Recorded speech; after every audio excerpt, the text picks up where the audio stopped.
El Salmo 78, vamos a ver cómo la historia de Israel, cómo la gracia de Dios se hace presente en el pueblo de Israel y también cómo la ingratitud del dicho pueblo. Veamos y discernamos a la luz de este Salmo lo que Dios quiere decirnos.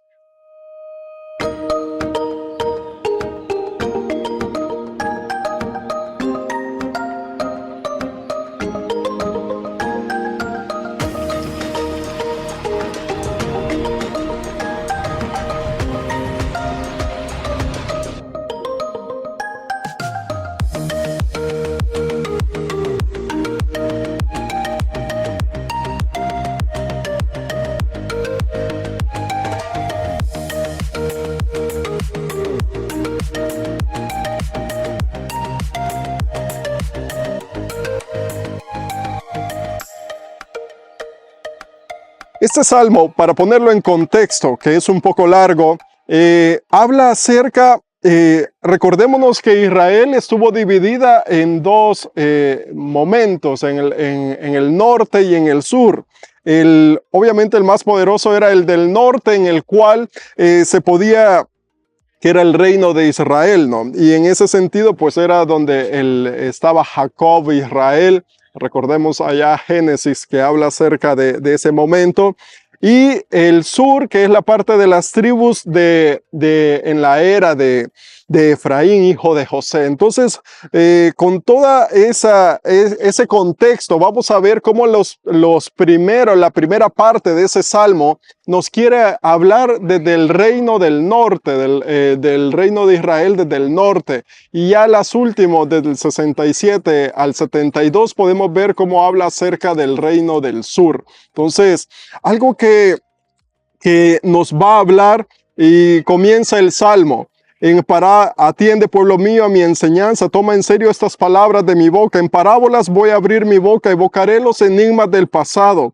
Las cosas que escuchamos y sabemos que nos fueron contadas por nuestros padres no deben ignorarlas nuestros hijos. A la futura generación le contaremos la fama del Señor y su poder, las maravillas que Él ha realizado.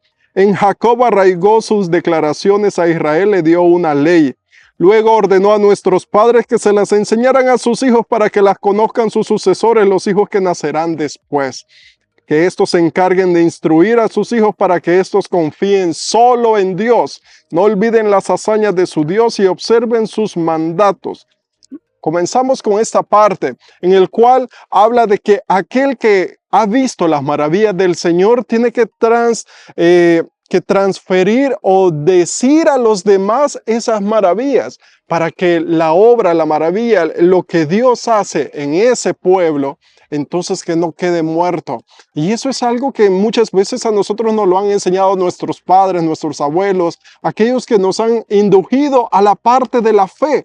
Y en esa parte de la fe nosotros tenemos que tener esa claridad, queridos hermanos, de que tú te encuentres con el Dios de las maravillas, con el Dios que hace proezas, con el Dios que no deja a su pueblo. Y que eso lo podamos transmitir a los demás, aquel que necesita una palabra, aquel que necesita saber de Dios. Y en ese sentido, queridos hermanos, cada uno de nosotros que somos testigos tenemos que ser portadores y multiplicadores de la buena noticia. Y en ese sentido también podemos ver, dice más adelante, para que no sean a ejemplo de sus padres una generación rebelde y obstinada, incapaz de mantener su decisión y cuyo espíritu no era fiel a Dios. Los hijos de Efraín, diestros arqueros, volvieron las espaldas el día del combate. Es que no respetaban las alianzas de Dios. Se habían negado a seguir su ley. Y esto muchas veces nos puede llegar a pasar, que aún viendo las maravillas de Dios, aún viendo las obras de Dios, que podamos dar la espalda, que podamos dar la vuelta y dejar y alejarnos de Dios en algún momento. Habían olvidado sus hazañas, los prodigios que había hecho ante sus ojos. ¿Qué milagros no hizo ante sus padres en la tierra de Egipto y en los campos de Tanis? Esto es para que no sepamos y veamos cómo a veces podemos caer en esas ingratitudes como pueblo de Dios, como hijos de Dios, ante el Dios que nos hace las obras, los milagros y las maravillas. Por eso dice el versículo 18, tentaron a Dios en sus corazones pidiendo de comer para sobrevivir, insultaron a Dios diciendo, ¿será Dios capaz de prepararnos la mesa en el desierto? Es cierto que cuando Él golpeó la roca corrió el agua y los torrentes desbordaron, pero ¿será capaz de darnos pan o de proporcionar carne a su pueblo? Y a veces al ver aún las maravillas de Dios, podemos dudar, criticar o reclamarle a Dios en algún momento. Y en ese sentido viene Dios para poner en ese contexto que se enoja, dice el salmista, se encolerizó. Y entonces y esa cólera subió hasta Israel porque no habían creído en Dios ni habían confiado en los que los salvaría. Muchas veces Dios desde la eternidad busca que el plan que Él tiene para cada uno de nosotros y para el pueblo, en este contexto del pueblo de Israel, es la salvación. Ese es el plan.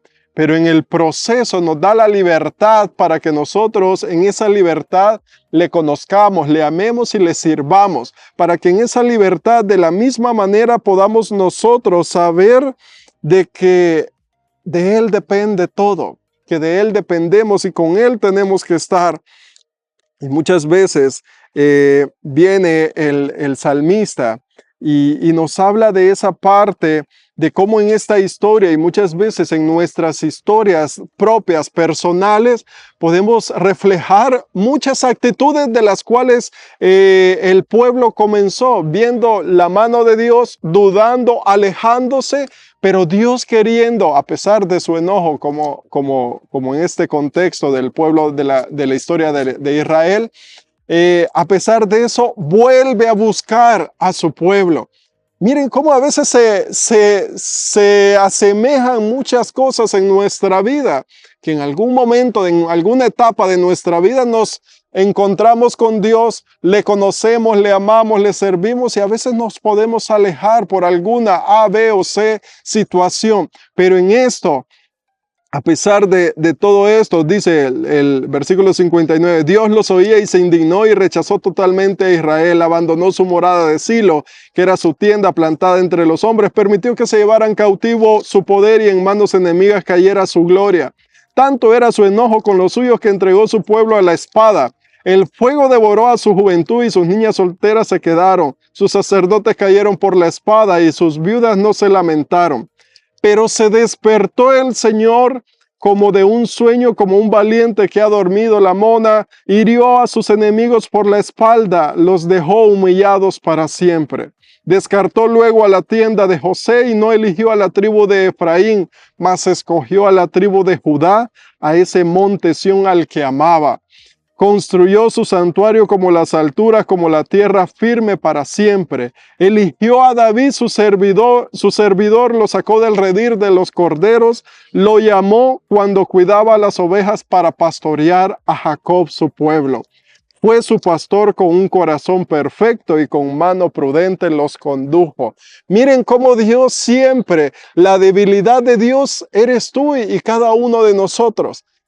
Somos la debilidad de Dios y en esa debilidad Dios lo que busca es volver a tener la relación de padre e hijo. Y en esa relación de padre e hijo busca que en la libertad que nos ha dado, que podamos escogerle y siempre buscarle a Él en cada momento y en cada instante. Y por eso viene y dice que escoge un nuevo pastor, no un pastor que fuera según lo que uno creyera o que tuviera todas las aptitudes o la experiencia, sino que todo lo contrario, un pastor conforme al corazón de Él, para conducir al pueblo de Israel, para conducir a su rebaño.